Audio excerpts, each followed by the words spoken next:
আসসালামু আলাইকুম রহমতুল্লাহ। প্রিয় অষ্টম শ্রেণীর শিক্ষার্থীরা, আজকে তোমাদেরকে দেখাবো চুনা পাথরের সাথে হাইড্রোক্লোরিক অ্যাসিড বিক্রিয়া করলে কি উৎপন্ন হয়। প্রথমে আমি কিছু চুনা পাথর নিয়ে নিলাম গোলতলি একটা ফ্লাক্সে।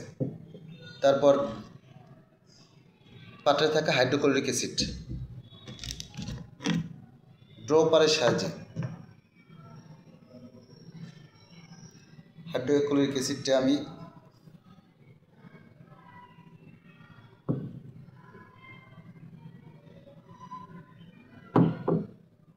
যোগ করলাম। তোমরা কি দেখতে পাচ্ছ?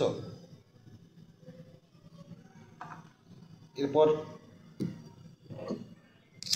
একটু মোমবাতিটা জ্বালিয়ে নিই।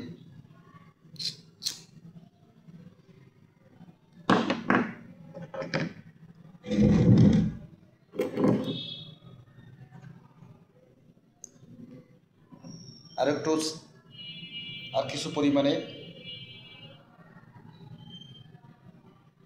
অ্যাসিড যোগ করলাম। এরপরে দেখতে পাচ্ছ, যখনই আগুনের কাছে আনলাম তখনই আগুনটা নিভে গেল। কে আগুন নিভাতে সাহায্য করে বলো তো? তোমরা নিশ্চয়ই বলবে কার্বন ডাইঅক্সাইড। ঠিকই বলছো, চুনা পাথরের সাথে হাইড্রোক্লোরিক অ্যাসিড বিক্রিয়া করে যে কার্বন ডাইঅক্সাইড গ্যাস উৎপন্ন হয়েছে, এই গ্যাসটা যখন আমি আগুনের পাশে আনলাম